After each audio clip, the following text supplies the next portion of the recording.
नमस्कार दोस्तों, मेरा नाम अभिषेक जैन है और अब हम एक नई सीरीज स्टार्ट करने वाले हैं इस चैनल पर। और इस सीरीज में हम क्या करेंगे, हम फंडामेंटल व्यू लेंगे स्टॉक्स के, सेक्टर्स के एंड सो ऑन। तो कभी कभी हम ये भी कर सकते हैं कि हम टॉप डाउन अप्रोच ले, कोई सेक्टर को पकड़े, कंपैरेटिव एनालिसिस करें और कोई स्टॉक फाइंड आउट करे।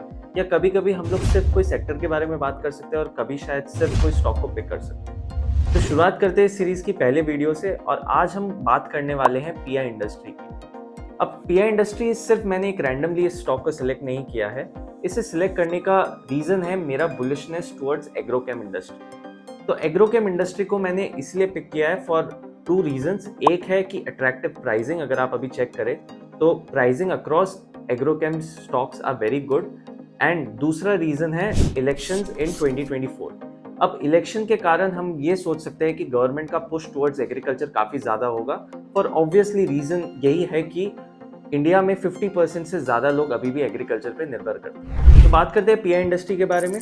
पीआई इंडस्ट्री एक लीडिंग प्लेयर है in domestic agriculture input sector और ये डील करता है मेनली एग्रोकेम्स में और प्लांट न्यूट्रिएंट्स में। कंपनी CSM एक्सपोर्ट सेगमेंट में भी डील करता है।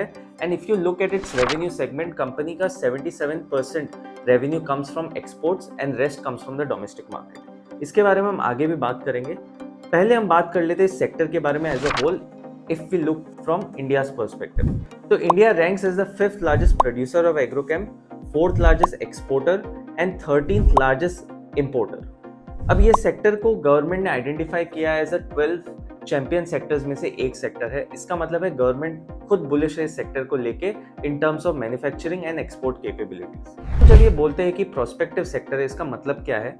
If you look at the per hectare consumption of agrochem, India में इसका कंजम्पशन 0.4 kgs एज सपोज to if you look at the developed countries like USA, the European countries, Australia and so on, वहां पे average input आपका जाता है 13 kg per hectare. तो आप जो वो डिफरेंस देख रहे हो करीब 30 टाइम्स का हो जाता है and it's a big number. Also की डिमांड ड्राइवर्स आ ही जाते हैं because of India's fundamental nature कि इंडिया में पॉपुलेशन बहुत ज़्यादा है, इंडिया में ग्रोथ का स्कोप बहुत ज़्यादा है, इनकम काफ़ी कम है और गवर्नमेंट की तरफ से सपोर्ट काफ़ी ज़्यादा है। तो ये सब फैक्टर्स को लेके इंडिया में जो डोमेस्टिक मार्केट है एग्रोकेम का, वो बहुत अट्रैक्टिव लगता है फॉर द कमिंग ईयर। तो जब हम बात करते हैं पीआई इंडस्ट्री का बिजनेस करने का तरीका, ये अपने कस्टमर्स को across the value chains services provide करता है। तो value chain starts from R&D, manufacturing, packaging and so on and delivering to the customers as well.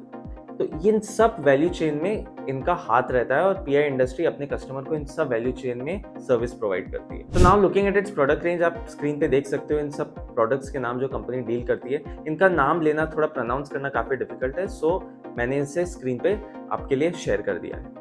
ना continue to speak about the products. Company का अपना एक agenda है to always commercialise 5 to 6 products in every financial year.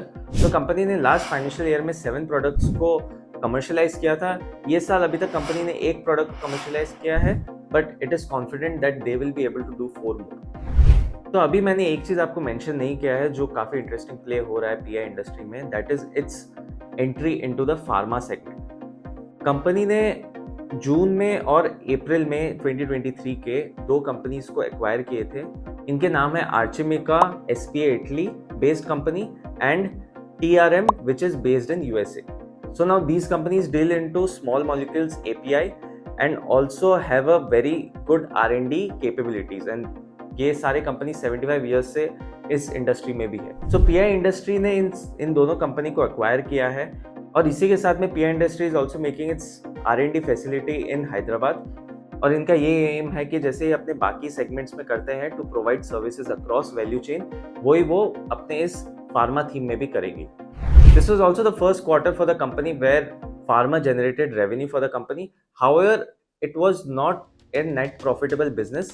ये net profitable नहीं था because इसमें overhead expenses काफ़ी आ गए कंपनी के लिए, जैसे कि acquiring cost, first setup business cost and all so on.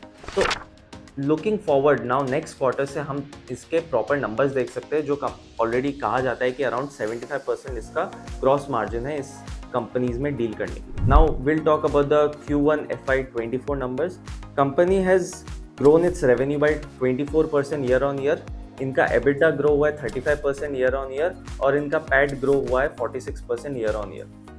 अब इसमें नेक्स्ट क्वार्टर में हम इनके फार्मा कंपनीज के भी नंबर्स को ऐड ऑन होते हुए देखेंगे इन टर्म्स ऑफ मार्जिन्स, और ये कंपनीज ऑलरेडी अभी 3% रेवेन्यू शेयरिंग में आ चुकी है in the whole PI industry. There is also a good healthy growth in the export segment by 33% year on year, and उसकी सबसे अच्छी बात है it is mostly led by volume growth of 29% and 4% remaining is just the price. Now as you can see the profit and loss statement of the company across the years, आप जैसे देख सकते हैं हमने स्क्रीनर का एक image आपके लिए शो किया है, और आप जैसे देख सकते हैं इनका OPM ऑपरेटिंग प्रॉफिट मार्जिन ये काफ़ी अच्छे से ग्रो कर रहा है in a very steady manner from 20% to now it's 24%, और कंपनी इज़ वेरी कॉन्फिडेंट कि it will be able to sustain the 20% plus margin when it comes to OPM. Now we can also see a growth in EPS from 55 in March 2022 to 81 in March 2023.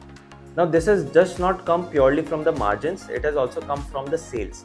So this is a good sign that company sale भी कर पा रही है, margin भी अपना strong कर पा रहा है, और EPS obviously इसी के कारण grow हो रहा है इनका बहुत अच्छे से.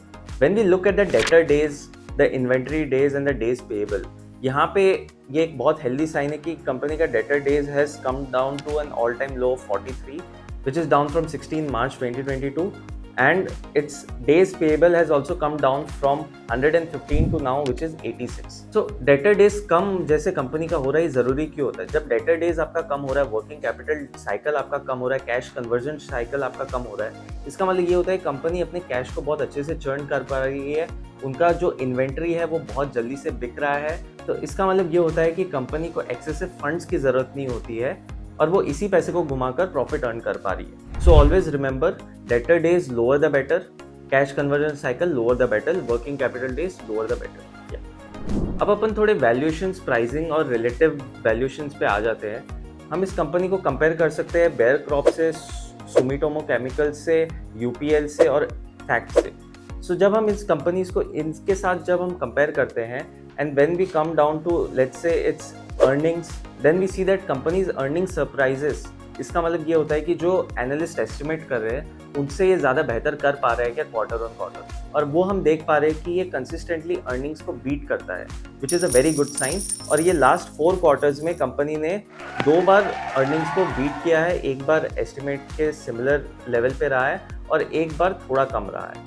Now when we look at the fundamental indicators of the company, इस सेक्टर में ये कंपनी की profitability is one of the best, and when it comes to debt level also ये अपने डेट को काफ़ी अच्छे से मैनेज किया, and it is now the debt to equity is now 0.01 which is a very good sign. Its earning quality is also very good, and the company's dividend paying is also amongst the best when you compare it to the peers.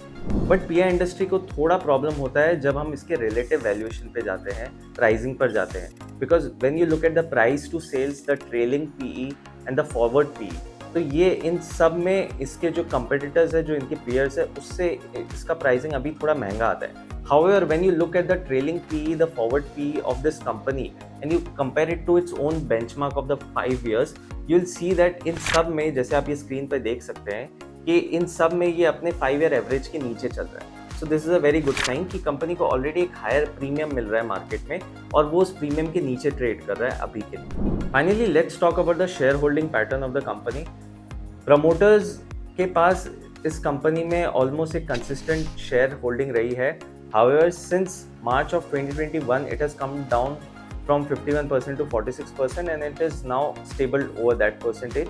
इसमें FIS का stake भी बढ़ते जा रहा है since March 2020 of 12% to now which is 20%, और इसमें DII का share has also increase from 21% to 23% in the same period. और इनमें देखा जाए तो पब्लिक शेयर होल्डिंग कम हुआ है 2% से in the same period. Public shareholding कम होना can be a good sign for the company. It means that जो वीक हैंड्स है वो मार्केट के बाहर जा रहे हैं, जो इंस्टीट्यूशंस है, जो प्रमोटर्स है, वो इस कंपनी को खरीद रहे हैं, और वो इंस्टीट्यूशंस तभी कोई शेयर को खरीदते हैं जब उनको लगता है कि वो शेयर आगे अच्छा करने वाला है, एज सपोज टू पब्लिक जो शॉर्ट टर्म व्यूज में काफ़ी शेयर्स खरीद लेते हैं. So since public share holding इस कंपनी में कम हो रहा है, इंस्टीट्यूशंस, FIS, DIS बढ़ रहा है, it is a very good sign for the company. तो अब इन सब चीज़ को जानने के बाद बात यही हो जाती है कि अब आने वाले टाइम पे कंपनी किस तरफ जा रही है. इससे जब हम हिस्टोरिकल एनालिसिस करते हैं तो जैसे कि मैंने कहा कि pricing is below its historical levels which is a very great sign. And जैसे ही हम देखते हैं कि रबी क्रॉप और जो हार्वेस्ट का टाइम हो रहा है वो अगर अच्छा चलता है then we should expect a re rating of this stock. और जैसे कि मैंने पहले भी कहा था कि जो जनरल इलेक्शन आने वाले 2024 को उसको ध्यान पे रखते हुए ये स्टॉक मेरे रेडार पे रहेगा टिल देन। एंड जो भी अब क्वार्टर ऑन क्वार्टर आएंगे आप इसके नंबर्स ज़रूर वॉच करें। That's it for the video और मैं आशा करता हूँ कि आपको पसंद आया होगा। आपको जो भी कोई भी फीडबैक हो वो ज़रूर कमेंट्स में लिखिए कि आपको और क्या जानना है कोई भी कंपनी के बारे में, क्या सेक्टर्स के बारे में, और वो हम ज़रूर कोशिश करेंगे नेक्स्ट वीडियो में कवर करने के लिए। Till then take care and I will meet you in the next video.